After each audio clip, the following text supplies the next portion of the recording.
Hello, good morning friend. કેમ છો વિદ્યાર્થી મિત્રો? હવે મિત્રો આપણે ચેપ્ટર નંબર 14 જોઈ રહ્યા છીએ, મોરના ઈંડા. અને હવે એને આપણે આગળ જોવાના છે. બરાબર. આગલા વિડીયોમાં એટલે કે આગળના લેસનમાં આપણે એવું જોયું હતું કે મુનિમ અને કબુ અને કીકી આ બધા દલભાઈ અને વજેસનભાઈ નામના ગાણિતના ગાળામાં એઓ જતા હતા. બરાબર. આણંદથી ખંભાત જતા હતા અને આણંદથી ખંભાત જતી વખતે ને આ પ્રકાર એટલે કે બરાબર.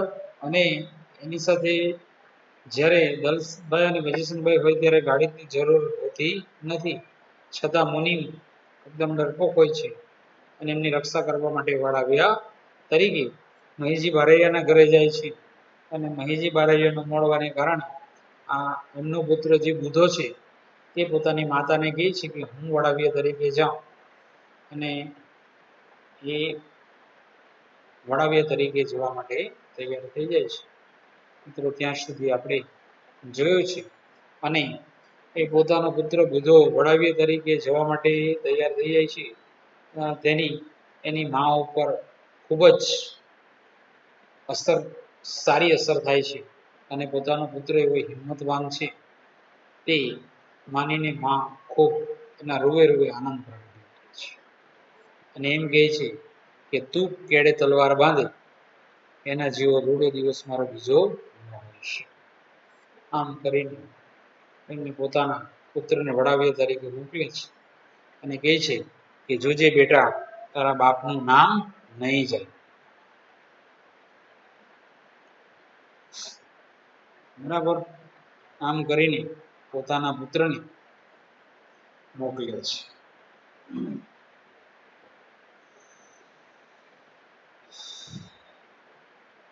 20 વર્ષના કાચા જુવાનને વડાવ્યા આવેલો જોઈને દલભાઈ અને વજેસન હોશમાં હસ્યા.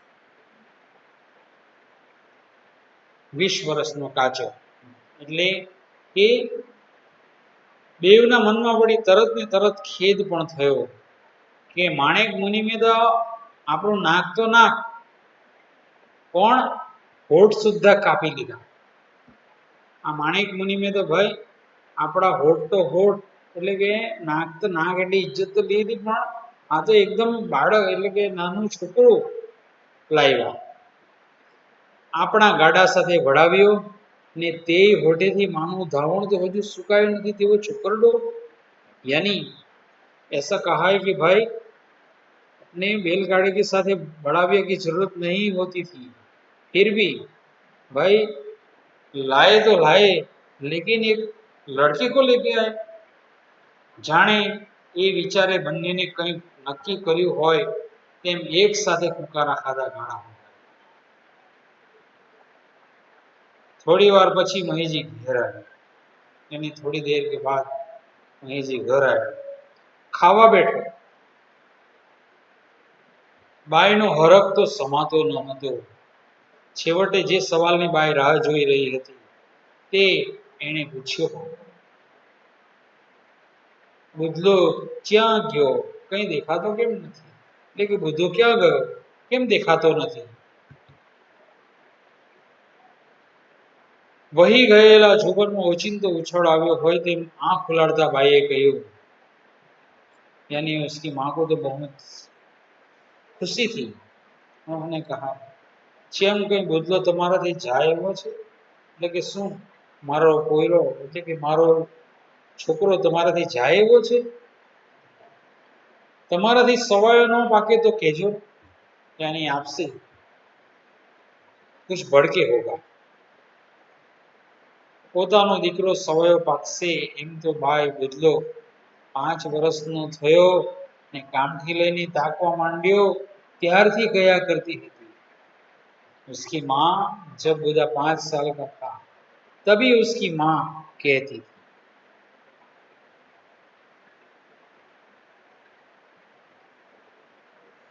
મહીજી પણ એકનો એક જવાબ આપ્યા કરતો.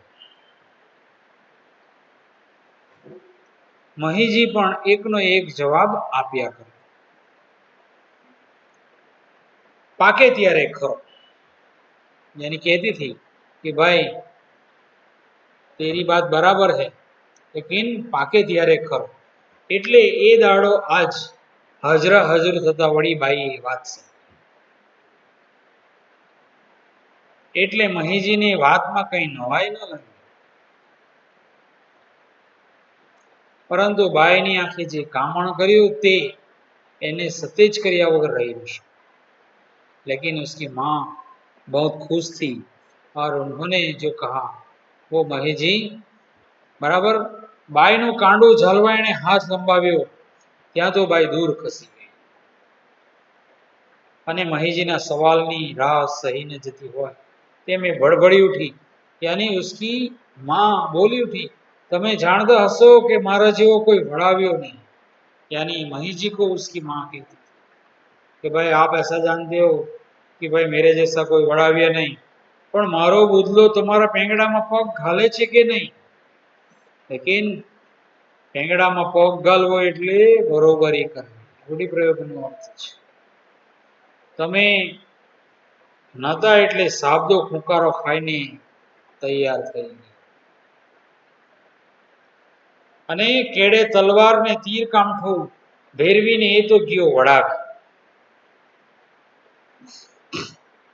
महेश जी बात सांभळता गंभीरता पकड़ी, यानी महेश जी ने जरा ठीक तरह से सीरियसता ली और सोचा जाने कहीं गणतरी करतो होय तेम खाई लीधा पछी भूको पीता पीता धुमाड़ी पेट में घुसड़ा, यानी कुछ सोचता था। विचार पाको थता बे दम्मा ज एणे चलमनी तंबाकू बाळीने खाक करी दीधी। ભૂકો એક ખૂણામાં ટેકવીને મૂકી દીધો। રોજના સાદી હથિયારને ધારણ કર્યું, यानी हर रोज के जो उनके साधन थे उन्होंने लिया। कहीं न समझण पड़वा थी बाय बोली उठी, यानी कुछ समझ में नहीं आया, इसीलिए बाय बोल તમે અત્યારે ક્યાં જાઓ છો? કે તમે અત્યારે ક્યાં જાઓ છો? દીકરો ગયો ત્યાં। કેમ કેમ મારાથી ઓછું તારી જેમ બૈરાવાળા જોઈ રહેવાનું? કે મારાથી તારી જેમ થોડું જોઈ રહેવાય? વાછડો ગમે તેટલું કૂદે તો પણ ખીલાને જોઈ કહે છે કે એ ગમે તેટલો ગયો તો પણ મારી હિંમતને કારણે ગયો છે। खिलाનું जोर न હોય તો ખાડામાં જ પડે। अगर रक्षा करने की शक्ति उसमें नहीं है तो नाम जाएगा। ગયો છે તો ખરો તલવાર બાંધી, પણ એવો દાડો હોય ને મોં વકાસી જાય તો નામ જાય। મોં વકાસી જવું એટલે કે કદાચ રક્ષા ન કરી શકે તો નામ જાય। મહીજીના મોં ઉપર કોઈ થૂકે નહીં એની બંધાતી આબરૂ ધૂળ થઈ। મહીજી એમ કહે છે કે કોઈ મારા નામ પર થૂકે નહીં, અને બાઈ સામે જોયા વગર એ બહાર નીકળી। જતા પહેલા બોલ્યો, વળી જોઉં તો ખરો કે નામાએ કેટલું પાણી છે। આમ કરીને પરીક્ષા કરવા માટે જાય છે। બાઈ ફાટી આંખે તાકી રહીને મહેજી જાય છે। સુધી પાચમનો ચંદ્ર દૂર રહ્યો ઉગતાની સાથે આથમવાની તૈયારી કરતો હતો। ઝાંખું ઝાંખું પ્રકાશી રહ્યો હતો। નાળમાં ગાળા ધીમે ધીમે ચાલી જતા હતા। નાળ એટલે રસ્તો। વડાવ્યા તરીકે આવેલો બુધો ગાળાની દૂર ખેતરમાં અંદર ચાલતો હતો, એટલે કે બુધો પણ ગાળા સાથે ચાલતો। કબુ મુસાફરીથી અને ભારે પેટે હોવાથી થાકીને આડે પડકે થઈ ગયો। એના પગ આગળ કીકી જોખા ખાતી હતી। આંચકો આવતા જ સતેજ પગ લાંબા કરી પાંજરાને અડેલીને બેઠી હતી, એટલે કે પાંજરાને અડેલીને પણ બેઠી હતી। માણેક મુનિમ દલભાઈની જોડે આગળના ભાગમાં બેઠા હતા। વાતો કરી કરીને બધા થાકી ગયા હોય તેમ સૌ શાંત। इसी प्रकार से सब लोग शांत हो गए थे। बैलगाड़ा चलता था। ત્યાં તો કોઈની રાડ આવી, ત્યાં તો કોઈનો અવાજ આવ્યો કે જે હોય તે ગાડા ઊભા રાખજે। કે જે હોય તે ભાઈ ગાળા ઉભા રાખજે. જાણે બંદૂકની ગોળી સનન કરતી રુધિયાને ભેદે તેમ તે રાડે સૌના કાન ભેદે. इसी प्रकार से એ જ ક્ષણ ને કબુ બેઠી થઈ. એ જ ક્ષણે કબુ બેઠી થઈ. કીકી સાવધ થઈ ગઈ. માણેક મુનિમ ધીમેથી બોલ્યા, દલભાઈ રાડ પડી. यानी इसी प्रकार से माणिक मुनिम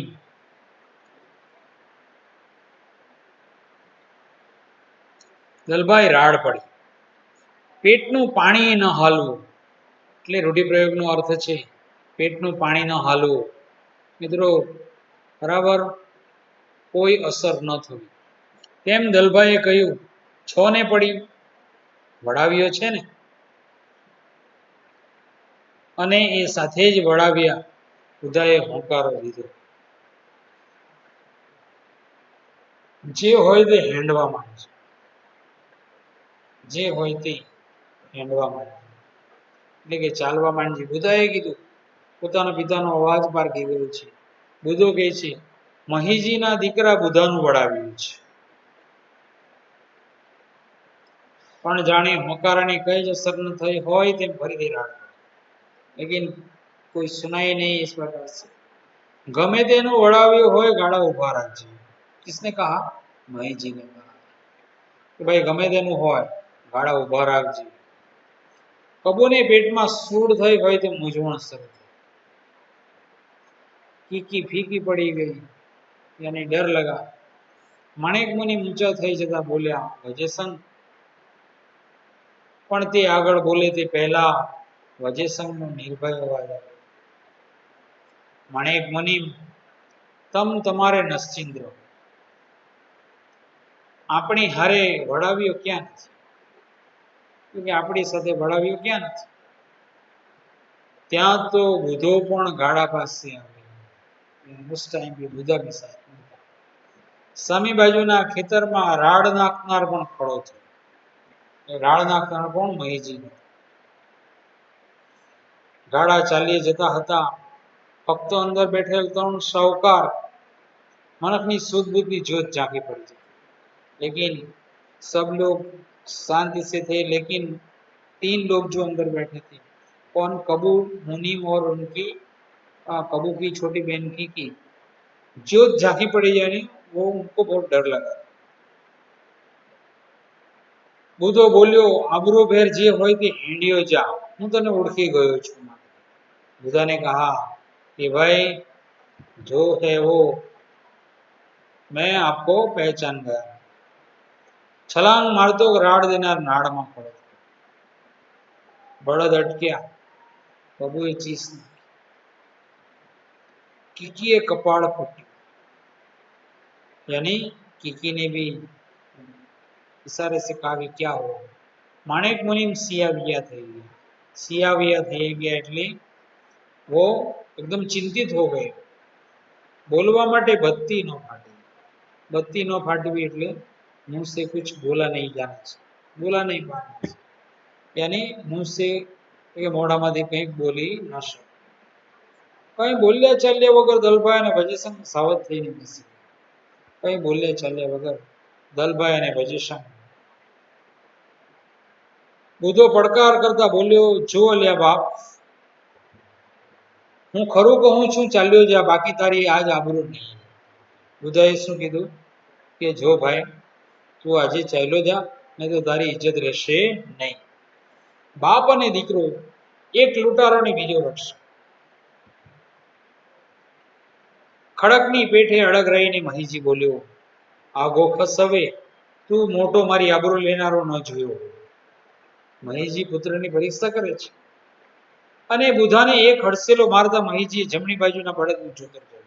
यानी बैलगाड़ी को उन्होंने पकड़ा हाथ से और रोका. अल्या बापा मारो मानी जा. અત્યારે હું તારો દીકરો નથી, તું મારો બાપ નથી.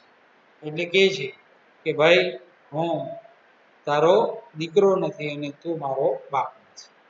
હજુ શરમ રાખું છું ત્યાં સુધી, નહીં તો જોયા જેવી થઈ જશે. બુધાએ સાચમ સાચ કેળાના મ્યાનમાંથી તલવાર ખેંચી. શું કીધું બુધાએ કે ભાઈ અત્યારે હું તારો દીકરો નથી, તું મારો બાપ નથી, બરાબર, નહીં તો જોયા જેવી થઈ જશે. અને તોય પુત્રની પરીક્ષા કરવાની હતી મહીજી, એટલે એમણે બળદગાડું છોડ્યું નહીં અને બુધાએ પોતાના કેડેથી તલવાર કાઢી છે. અલ્યા નહીં તો તું શું કરીશ? એટલે કે પુત્રને પાનો ચડાવે છે. બળદનું જોતર છોડી નાખતા મહીજી બોલ્યો. દલભાઈ તો તમાશો જોતા હોય તે મછોડો ચાલી નિરાંતે જોતા. જોવું જ છે, બધાએ છેલ્લો પડકાર. यानी आपको देखना ही है? हाँ, आज જોવા જ નીકળ્યો છું. શું કહે મહીજી કે ભાઈ આજ દેખને કોઈ નીકળ્યા હું, એટલે કે હું પરીક્ષા કરવા જ નીકળ્યો છું. શું કહો છો? કહેતા દીકરાએ તલવાર ઉંચકી. ચંદ્રમાના અજવાળામાં તલવાર ઝાંખું હરખી લે ત્યારે કઈ બધાએ જે આજે મહીજીએ જોતર છોડ્યું હતું તે ઉપર ઘા કર, जाने कोई ना जातनी बच्ची सगाई न हो तेवा दुश्मन। उनके पिताजी थे, उसकी उन्होंने शर्म नहीं रखी, उन्होंने तलवार निकाली और अपने हाथ पे रख दी। सरर करती लोही धारा बच, यानी खून निकला। मही जी ने जाने तृप्ति में उड़का, मही जी को संतोष हो गया। तृप्ति એટલે સંતોષ. એને ધરપતનો ઉડકાર ખાધો. બુધાએ તો કલ્પ્યું હતું કે બાપ સામનો કરવાનો જ, એટલે હજુ આગળ કપડું કર્તવ્ય આપવાનું. उनको ऐसा ही लगा था कि पिताजी सामने वार करेंगे, लेकिन परंतु महीजी तो દીકરાના નેકીની પરીક્ષા કરતા. પરંતુ મહીજી તો દીકરાની પરીક્ષા કરતા. એ જ ગવાયેલા હાથે શાબાશી આપતા દીકરાના બરડાને થાબડ્યો. अब महीजी ने बराबर पुत्र की परीक्षा में पास हो गया है, इसलिए उनके लड़के को क्या कहा कि शाबाश દીકરા, મને હવે ખાતરી થઈ કે તું મારું નામ નહીં બોડે જા ફતે. મહીજીએ ખુશ થઈને પુત્રને કેવા શબ્દો કહ્યા. આવા પ્રશ્નનો જવાબ આવશે ત્યારે તમારે આ પ્રમાણે લખવાનું રહેશે કે શાબાશ દીકરા, મને હવે ખાતરી થઈ તું મારું નામ નહીં બોડે જા ફતે. અત્યાર સુધી તમાશો જોઈ રહેલા દલભાઈ છેવટે બોલ્યા, અને મોરના ઈંડામાં તે કઈ ચિત્રામણ કરવાનું. આ વાક્ય કોણ બોલે છે? તો દલભાઈ બોલે છે, એવું તમારે આવશે. હે કોણ દલભાઈ? મહીજી બોલ્યા. यानी महीजी दलभाई को पहचान चुकी. ગાડા ઉપરથી ઠેકીને નીચે પડતા દલભાઈએ કહ્યું, એ બધી વાત કર્યા વગર ઘા ઉપર ચીવીને પાટો બાંધો. આ સેન્ટેન્સ પણ મિત્રો આવશે. પણ જાણે કંઈ થયું જ ન હોય તેમ મહીજી પૂછ્યું, અરે ત્યારે પાછળના ગાડામાં વજેસંગ જ હશે. यानी आपके साथ वजयसंग ही होगा. ત્યારે બીજું કોણ હોય? વજયસંગે પાછળથી જવાબ આપ્યો અને તે પણ ત્યાં આવ્યો. यानी वो भी वहां आया. अरे गांडा દીકરા तरफ જોતા મહીજી બોલ્યું, यानी उसके लड़के की तरफ देख के महीजी बोला, વાઘનો રખોપો કરવા દીપડો નીકળે એના જેવી ત્યાં તો વાત કરી. यानी इस प्रकार का महीजी ने कहा कि भाई दलभाई और वजयसंग के साथ बढ़ावे की जरूरत नहीं है. અને દીકરો તો જાણ્યો અજાણ્યો હતો, પણ સાથેનો શેઠ કેવો? यानी साथ वाला सेठ कैसा कि उन्होंने एमने इनको पहचान लिया. एम मानी महीजी कहो, सेठ मुंबई रहे છે કે શું? ना हूं खंभात रहूं છું. मुनीम ने कहा कि नहीं मैं खंभात रहता. खंभात रहता लागता नहीं, यानी आप खंभात रहते हो ऐसा लगता नहीं. केम? खंभात रहता हो तो दलभाई वजीसंगभाई ना गाड़ा जोड़े तुम्हें बढ़ावी ना. महीजी ने क्या कहा कि आप उनके साथ बढ़ाव्या नहीं करते. માણેક મણીના મોંમાંથી કંઈ જવાબ નહીં.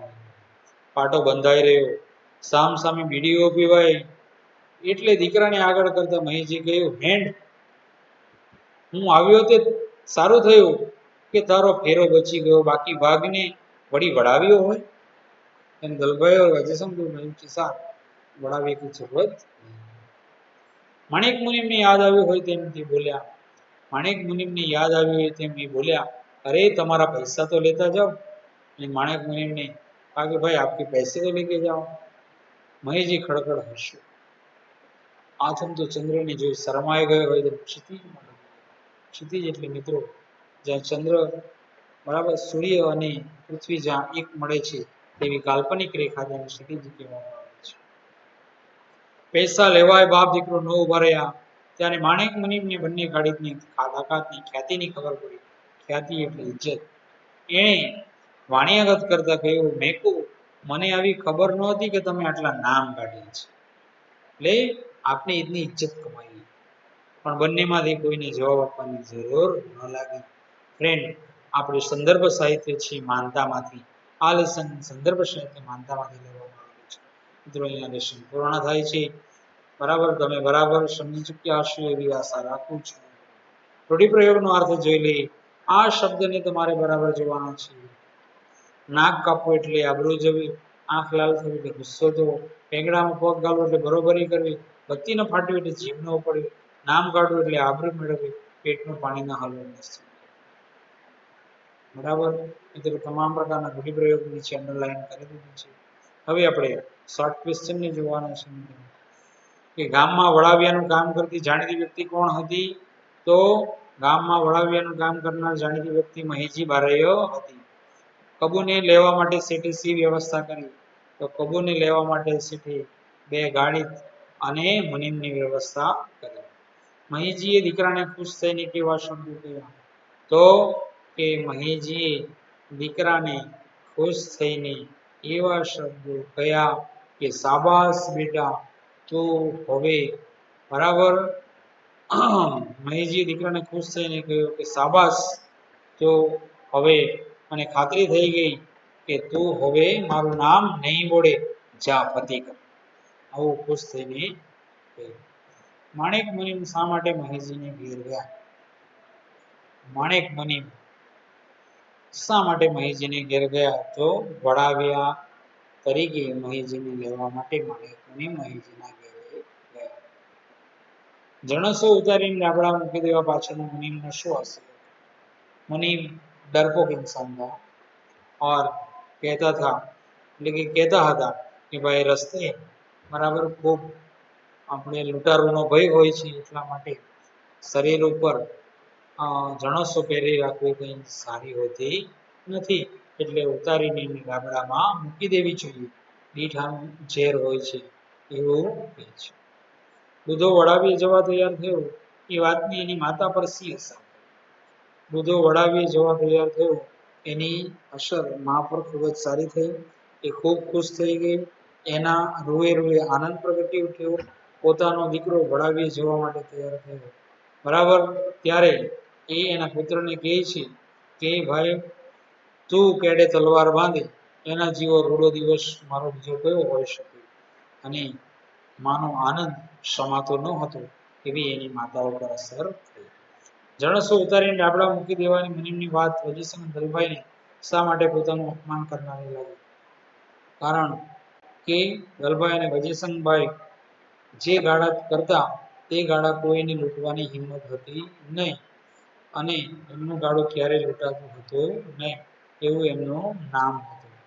પરંતુ આ મુનિમ ખૂબ ગભરું હોવાને કારણે, મુનિમ અજાણ્યા હોવાને કારણે દલભાઈ અને વજીસનભાઈ વિશે વિશેષ જાણતા ન હતા, અને એને કારણે આ મુનિમ ડરપોક કહે છે, અને એટલે કબૂને પોતે આ જણસો ઉતારીને ડાબડામાં મૂકી દેવા માટે કહે છે, અને એ બાબત દલસંગ અને વજીસનભાઈને અપમાન કરનારું.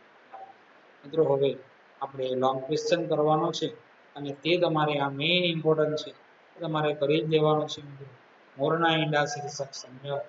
હવે આ તમારે ઇમ્પોર્ટન્ટ છે, બરાબર, એ તમારે કરી દેવાનું છે. પૂરું લેસન તમે મિત્રો સમજી લીધું હશે. આશા રાખું છું કે આ લેસન તમે સંપૂર્ણપણે સમજ્યા હશે. Okay, take care. મિત્રો વાંચતા રહેજો, મહેનત કરતા રહેજો. 12 સ્ટાન્ડર્ડમાં છીએ મિત્રો, બરાબર, પોતાની જાતે જ મહેનત કરવાની રહે છે. કે ટેક કેર. Good bye.